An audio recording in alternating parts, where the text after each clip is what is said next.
तो हेलो दोस्तों, आज हम जानने वाले हैं स्कोप क्या होते हैं। तो स्कोप बेसिकली जब आप जावा स्क्रिप्ट में कोई वेरिएबल या फंक्शन को बनाते हो तो वो किस एरिया तक एक्सेस हो सकता है उसको ही हम स्कोप कहते हैं।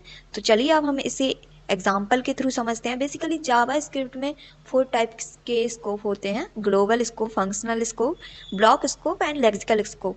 तो चलिए हम इन्हें वन बाय वन समझते हैं। यहाँ पे सबसे पहले हम ग्लोबल स्कोप को समझते हैं। तो ग्लोबल स्कोप में क्या होता है, जो वेरिएबल फंक्शन के बाहर डिक्लेयर होता है वो सब जगह यूज हो सकता है। जैसे कि आप देख सकते हैं यहाँ पे हमने फंक्शन के बाहर एक वेरिएबल लिया है नेम, एंड हमने फंक्शन बनाया है ग्रीट नेम से, जिसको हमने लॉक कराया है हेलो नेम को, एंड हमने फंक्शन के बाहर ग्रीट को कॉल किया है। तो आप देख सकते हैं रिजल्ट में आपको हेलो दीप देखने के लिए मिलेगा। तो चलिए अब हम फंक्शन स्कोप को समझते हैं। तो फंक्शन स्कोप में क्या होता है, जो वेरिएबल फंक्शन के अंदर होता है उसी फंक्शन के अंदर एक्सेस हो सकता है। फंक्शन के बाहर हम वेरिएबल को एक्सेस नहीं कर सकते हैं। जैसे कि आप यहाँ पे देख सकते हैं स्क्रीन पे हमने एक फंक्शन बनाया है ग्रीट नेम से, एंड हमने यहाँ पे वेरिएबल लिया है लेट मैसेज, जिसको हमने वैल्यू दी है हेलो, एंड हम फंक्शन के अंदर ही कंसोल कराएंगे मैसेज को, एंड हम फंक्शन के बाहर कॉल करेंगे ग्रीट को।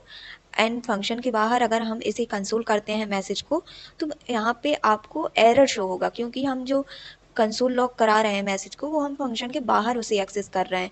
तो यहाँ पे आपको रिजल्ट में एरर शो होगा। हम जानेंगे ब्लॉक स्कोप को। तो ब्लॉक स्कोप में क्या होता है, जैसे अगर आप लेट या कॉन्स्ट से वेरिएबल बनाते हो पैरेंथेसिस के अंदर, तो वो सिर्फ उस ब्लॉक के अंदर ही चलेगा।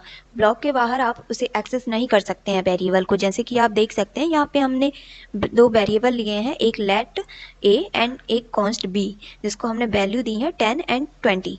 यहाँ पे हम ब्लॉक स्कोप के बाहर हम कंसोल करते हैं ए एंड बी को, तो आपको रेफरेंस एरर देखने के लिए मिलेगा। जानेंगे लेक्सिकल स्कोप के बारे में। तो लेक्सिकल स्कोप क्या होता है, एक इनर फंक्शन अपने आउटर फंक्शन के वेरिएबल को एक्सेस कर सकता है। यहाँ पे आप देख सकते हैं हमने एक आउटर फंक्शन बनाया है जिसके अंदर हमने एक इनर फंक्शन बनाया है, एंड हम इनर फंक्शन को कॉल करेंगे। आउटर फंक्शन का वेरिएबल आपको कंसोल में देखने के लिए मिलेगा।